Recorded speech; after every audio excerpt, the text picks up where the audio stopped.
Well, good afternoon, everyone. Just to follow up on yesterday's meeting down at the White House, I think it was a good time to remind everyone that 7 of the last 10 times we've raised the debt ceiling, it's had something attached to it, almost always related to spending, not surprisingly. So the notion that this is unheard of is nonsense. As you may recall, I've consistently said since February, the way this dilemma is dealt with is determined by the American people. They gave us divided government, just like they did in 2019, when I had to tell President Trump something he was not anxious to hear, which that he needed to reach an agreement with Nancy Pelosi on this issue.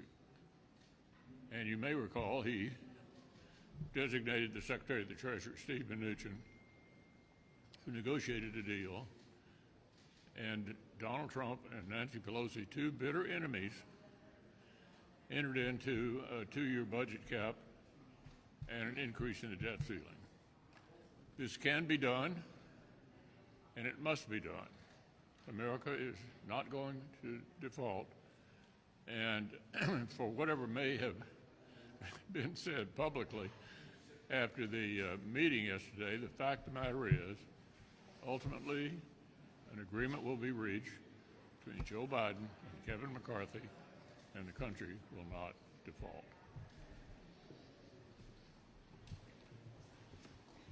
President Biden has overseen the worst crisis at our border in our nation's history. Literally over 5 million people have been apprehended trying to come across the border illegally since he took office, and that doesn't include all the gotaways. Now with Title 42 expiring, you're going to have a major catastrophe. It is a crisis entirely of his own making. And if you look at just the raw numbers, under the previous administration, that number of people trying to come across the border illegally on a daily basis was 1,800. Under the Biden administration, it has been 6,300 per day trying to come across the border illegally. And last weekend, they were saying it was 8,700 up to that number, and they're predicting that it could be up to 13,000 per day when Title 42 is officially off the books. That is a disaster. That is a catastrophe for the Border Patrol. It's a catastrophe for the communities along the border, and it's a catastrophe for the American taxpayer. The President, again, certainly has at his disposal the authority to re-implement or come up with a Title 42-like proposal that he could do on his own.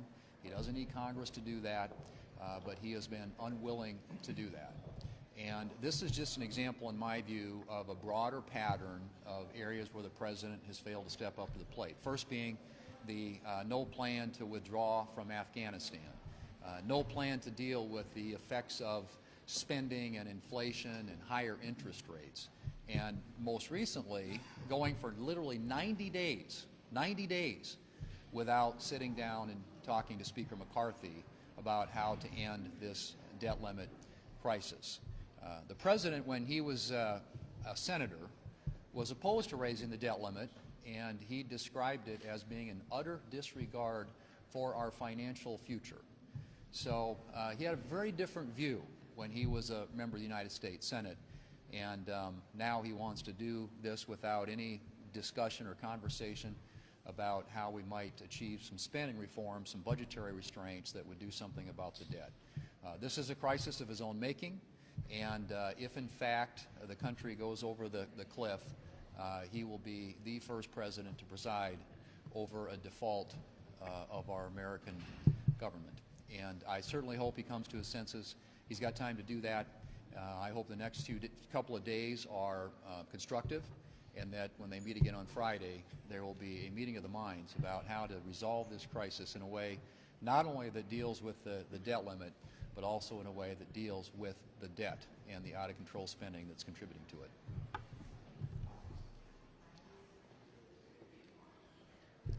we have a dangerous and deadly national security crisis unfolding at our southern border. And the crisis is soon to become a catastrophe. And this has Joe Biden written all over it, because on his first day in office, he started rolling out executive orders that rolled out the red carpet for illegal immigrants to come to the United States, to the point that now 5 million illegal immigrants have come, and yesterday over 10,000, which is the highest number ever. Now, so much of this is orchestrated by criminal cartels. In addition to the very big numbers, we're talking about very bad people who are coming across, including criminals, murderers, gang members. And if you're a drug dealer with Joe Biden in the White House, it has become a dream come true. At the same time, it's become a national nightmare for families who have lost family members to fentanyl. Even in Wyoming, 1,000 miles from our southern border, we've had triple the number of fentanyl deaths since Joe Biden has become president. Look, I've been to the border many times. It is now worse than ever before. And with rolling back Title 42, the president is essentially sending engraved invitations saying, come to America. It's a catastrophe. The caravans are lining up at the border, and it is going to be an invasion like we have never seen in the history of this country. At the same time, the president and his malicious secretary of Homeland Security look straight in the camera, lie to the American people, and do nothing to secure the border of our nation. Astonishingly, on Friday night, the president did a television interview where he told the people, and he looked dazed and confused a bit during the interview, but he told people that he knew more than the vast majority of people. Well, Mr. Know-it-all, if you know more, you ought to start listening to the Border Patrol, because they know what works. They have been telling us. It is follow the law, finish the wall, and finally bring back the Remain in Mexico policy. You know why? Because it worked.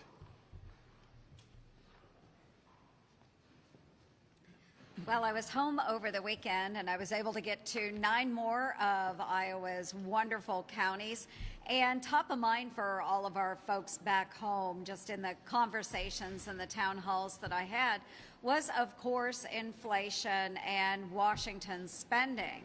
And folks, Iowans are very common sense people, and they know that their wallets are shrinking because of what's happening in Washington, D.C. So again, they look to the nation's capital and they see this reckless spending, and all they feel is the impact to their own pocketbooks. And let me tell you, folks, they are not surprised. I am not surprised. None of us should be surprised when we see today that the cost of food and, of course, home cooling and heating, fuel prices, all of that continues to go up. So what we do know, again, being common sense folks, and so many people said it back home, they're like, President Biden just needs to get to the table. He really does need to negotiate.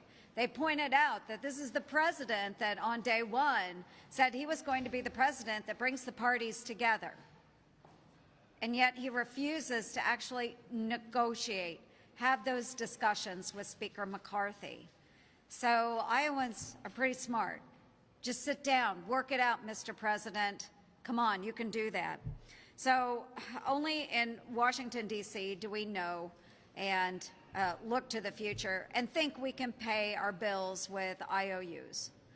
And Iowans know better. They're not being duped. They need the president to work this out with Kevin McCarthy, and we need to focus on reining in our spending, at the same time easing the pressure on Americans' pocketbooks.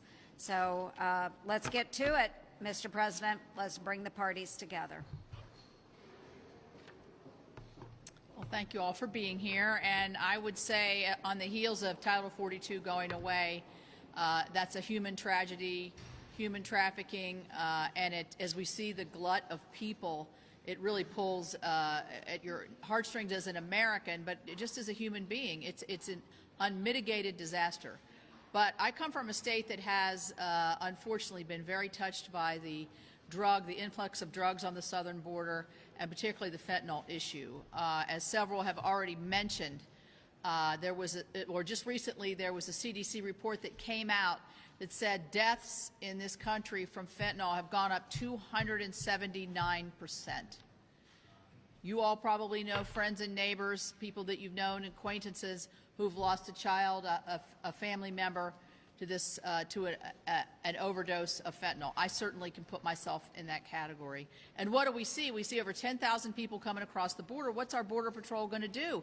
They have to meet the challenge of stopping the human immigration into the country, and it takes their eye off the ball of the drugs that are coming through. We know they're coming through Mexico as the ingredients for fentanyl are coming in from China into Mexico and then up into our country, then formed into pills, very deceitful to those folks that are in addiction. They don't know what they're taking a lot of times, and it has tragic outcomes at the same time. So as this is going on, we have a new phenomenon. It's called tranq. It's xylazine. They're mixing xylazine with fentanyl, and it's presenting just a deadly combination and killing people. So if for no other reason, which I can think of about 10,000 yesterday, for no other reason to get a hold of the border crisis and to make sure that the president is facing this, to stop this illicit drug trafficking that's killing Americans everywhere in this country. That, to me, is a driving force for the president to get on the ball in his administration to find a better way.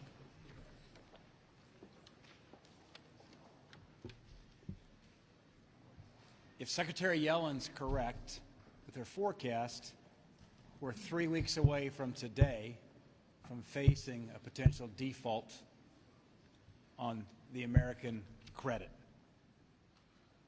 A default would throw financial markets, not only the United States, into turmoil, but the global markets as well. When banks at this time in our history are already concerned about stability, when banks are having to fight the sudden increase in interest rates, what that's meaning right now in terms of ensuring they keep their balance sheets in good shape and liquidity. So where are we at this moment in history? I'm proud of Speaker McCarthy, who didn't take a look at this looming crisis and say we're going to wait until we get up to the edge of the cliff and do nothing. He pulled Republicans together in the House and passed a responsible bill that lifts the debt ceiling in exchange for some spending restraints and reforms to the way the government spends money.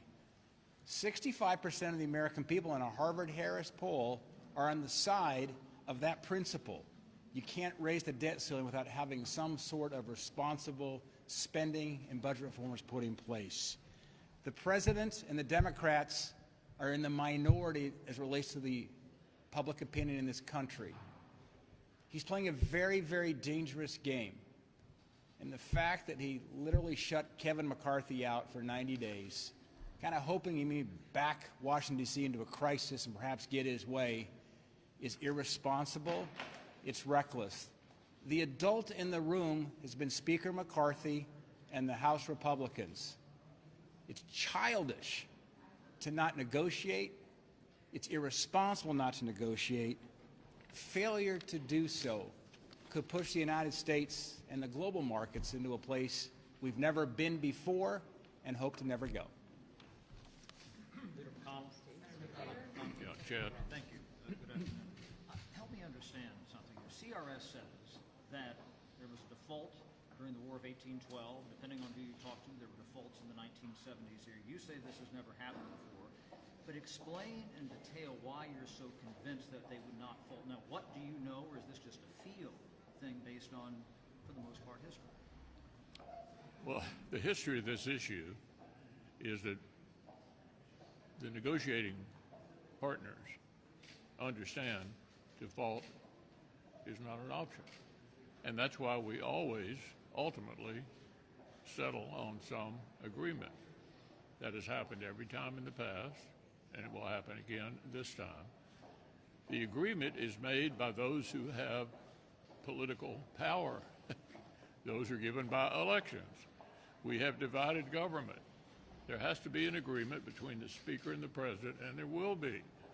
And the sooner they get started talking directly or through their designees, the sooner we'll get an outcome.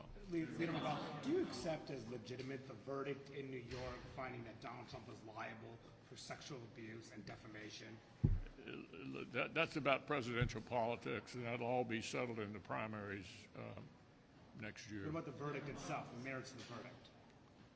It's all, I don't have any observations about it. The American people are going to have to decide, particularly Republicans and Democrats, who they want to run for president next year. You've always been a staunch supporter of the military. I wonder what you made of General Austin is out today with really stern warnings about readiness, also talking about profound confusion and disturbance for service members and their families as a result of Senator Tuberville's blockade of defense nominees. Do you still support that, or what's the way out? You have to ask Senator Tuberville about that. Do you support him? No, I don't support putting a hold on military nominations. I don't support that, but as to why, you need to ask Senator Tuberville. Leader McConnell, do you feel like this verdict, this E. Jean Carroll verdict, makes it harder for for Trump to win in a general election? Does it make it harder for you to win your Senate races in 2024?